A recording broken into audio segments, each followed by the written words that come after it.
पुत्र है। अरे ऋषियों, उस समय की बात है जब कौरव और पांडवों के बीच भयंकर महाभारत का युद्ध हुआ। 99 कौरव मर गए हैं। 100वां जो दुर्योधन है वो अपने उरुजंगा माने जंघा की पीड़ से जंघा टूट गई है, उस कुरुक्षेत्र की भूमि में तड़प रहा है, मृत्यु को प्राप्त हो रहा है। पांडव अपने राज्य में जाकर के प्रसन्न होने लगे कि महाभारत का युद्ध हम जीत गए हैं। तो उसी समय द्रोणाचार्य के पुत्र अश्वत्थामा उस रणभूमि में आए।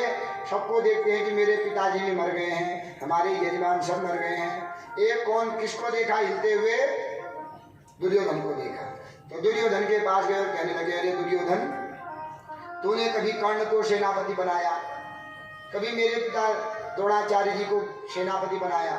अगर एक बार भी तूने मुझे सेनापति बनाया होता तो आज तुम्हारी यह दशा नहीं होती।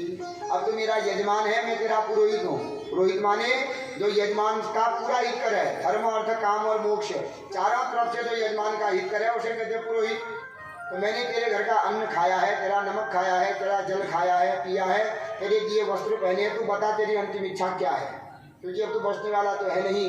यह सुनकर के दुर्योधन कहता है, महाराज मैं इसलिए दुखित नहीं हूँ कि हम मर गए हैं, मेरे 99 भैया मर गए हैं, मैं भी मरने वाला हूँ, मुझे इस बात की दुखी नहीं है। दुख मुझे इस बात का है कि हम 100 कौरव थे, पांडव 5 थे, 5 पांडवों में से एक पांडव भी नहीं मरा। एक ही भी पांडव अगर मरा होता तो आज मैं आराम से जो है मर जाता। दुख इस बात का नहीं है कि मैं मर रहा हूँ, मेरे भैया मर गए हैं। दुख इस बात का है कि हम 100 के 100 मर रहे हैं और पांडवों का कुछ भी नहीं हुआ। एक भी पांडव मर जाता तो मैं आराम से मरता हूँ। तो महाराज आप बताइए, हे यजमान, तुम्हारी क्या इच्छा है? महाराज अगर एक भी पांडव मर जाए तो मैं अपने प्राणों को छोड़ दूंगा, मुझे शांति मिलेगी। तो अश्वत्थामा कहता है, अगर तुम्हारी अंतिम इच्छा है मैं तुम्हारी अंतिम इच्छा को पूर्ण करूंगा। मैं तुम एक कह रहे हो 5 पांडवों का सिर काट करके लाऊंगा। तो दुर्योधन बड़े प्रसन्न हुए। अपने रक्त के द्वारा दुर्योधन ने तिलक कर दिया। हे गुरुदेव, ये मैं विजयी का तिलक लगा दे रहा हूँ, आप विजयी होकर के आइए और आकर के मुझे उन 5 पांडवों का सिर दिखाइए। तो जब यह कौरव की सभा को छोड़ करके उस रण क्षेत्र को छोड़ करके जाने लगे, कहाँ? जहाँ पांडव लोग रह रहे हैं, हस्तिनापुर में। सुंदर उत्सव मन रहा है। तो वे बाहर पे खड़ा है कि कैसे मैं अंदर जाऊं, कैसे पांडवों को मारूं।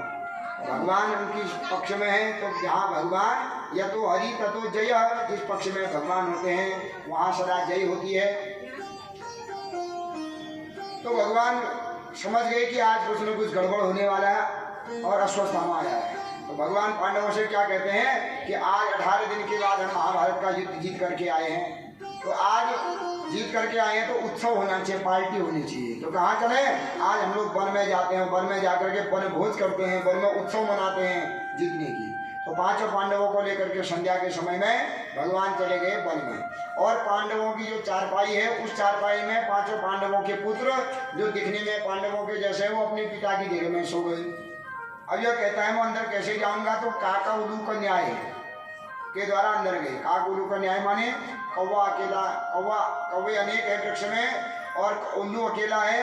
तो उल्लू क्या कहता है कि मैं कौवों को कैसे मारूं? तो रात्रि में जाकर के जब कोई कौवे सोए रहते हैं, एक एक कौवे को पकड़ के दूर ले जाता है, उनका गला काट देता है। कौवे और उल्लू में बड़ा दोष होता है। क्यों होता है? क्योंकि एक बार पक्षियों की जब मीटिंग हुई प्रधान बनाने की, तो सबने कहा कि उल्लू प्रधान होगा। तो उल्लू का जब उल्लू ने भरा प्रवेश पत्र, तो ना क्या प्रधान का उन्होंने जब बोले कति जन उर्जन अब एक भीतर वाले दिन वही कि मैं बोर्ड कह दूँ भतीजा दे दूँ या दादा दे दूँ, एक परिवार में कति उर्जन ना, फिर अगर दादा दिशा भतीजी दिशा जा, भतीजी दिशा दादा दिशा जा। हाँ, तो सभी पक्षी जो है उल्लू के पक्ष में है। अंतिम में कौवे से पूछा कि आप सम्मति है? कौवा कहता मैं जी सम्मति नहीं है। क्यों? अरे ये अंधा है, ये तो दिन में देखता ही नहीं है। हमारा राजा दिन भर सोए रहेगा, रात को जब हम सोए रहेंगे तो उठे रहेगा, क्या फायदा? हमें कोई काम पड़े तो रात्रि में जाना पड़ेगा इसके बाद। ये तो अंधा है। तो जब सब समझ गए कि अरे ये तो अंधा है, तो इसका क्या है, निरास्त कर दिया। भैया तो हमारा प्रधान नहीं होगा, जो हमारा जो है पति नहीं, सेनापति नहीं रहेगा। तो कौवा तब से उल्लू से द्रोह करने लगा। जहाँ भी कौवे को उल्लू को कौवा दिख जाए तो कौवे को मार ही देता है। तब ये समझते हैं कि मैं आतंक कैसे करूँगा इन पांडवों का। काक उल्लू का न्याय, जिस प्रकार उल्लू कौवों को मारता है रात्रि में, इसी प्रकार जाऊंगा। तो रात्रि भर बाहर बैठा रहा। रात्रि हुई, रात्रि में अंदर गया और सोए हुए 5 पांडवों के बच्चे जो सोए हुए उनका सिर काट दिया और उनका सिर लेकर के दुर्योधन के पास आ गया। अरे दुर्योधन, तो कहता है एक को मार, मैं देख 5 पांडवों का सिर लेकर के आ गया। दुर्योधन बड़ा अचंभित कि जिसको भीष्म पितामह द्रोणाचार्य जी जैसे महामत्स्य जो महाधनुर्धर थे वो नहीं कर पाए, तो साधारण अश्वत्थामा बिना प्रयास के आज ये कैसा कर पाया। तो अरे महाराज मुझे क्या दो, भीम का सिर दो, क्योंकि मैंने भीम से ज्यादा द्रोह करता हूँ। तो उन्होंने तीसरे नंबर का जो भीम के पुत्र का सिर है वो दे दिया अश्वत्थामा ने। अब जैसे ही दुर्योधन ने उस सिर को दबाया तो वो कच्चे मिट्टी की तरह वो घड़ा फूट गया। तो दुर्योधन कहता है भीम का सिर नहीं हो सकता है। जिस भीम के सिर पर 1000 गदाएं भी कुछ नहीं कर पाई, उस भीम के सिर पर आज मेरी अंगुलियां कैसे जो है फोड़ दिया। ध्यान से देखता है, समझ गया यह पांडव नहीं है, कौन है, हमारे पांडवों के पुत्र हैं। और रोने लगा, अरे गुरुदेव तुमने यह क्या कर दिया, हमने इनके साथ थोड़ी दुश्मनी थी, इनके पिता लोगों से दुश्मनी थी, इनसे तो हमको आशा थी कि हमारा वंश, कौरवों का वंश पूरा नष्ट हो गया है। कल के दिन हमारे भाई के पुत्र हैं, भतीजे लोग हैं, तो जैसे ही हमारे भतीजे हैं तो कल के दिन श्राद्ध करेंगे, तर्पण करेंगे, तो हमारा भी नाम लेंगे, ताऊ चाचा करके हमारा भी तर्पण करेंगे, हमारे लिए भी श्राद्ध करेंगे। अब यही नष्ट हो गई तो हमारे कुल में तो श्राद्ध करने वाला भी नहीं हुआ। हाय अश्वत्थामा, तुमने यह क्या कर दिया। ऐसा सोच विचार करते हुए दुर्योधन मर गया। अश्वत्थामा भयभीत हो गया कि अर्जुन मुझे नहीं छोड़ेगा, रथ में बैठ करके चला गया। यहाँ द्रौपदी जब अपने 5 पुत्रों को उठाने जाती है तो क्या देखती है कि पुत्रों का तो सिर है ही नहीं, धड़ी धड़ है। यह देखती है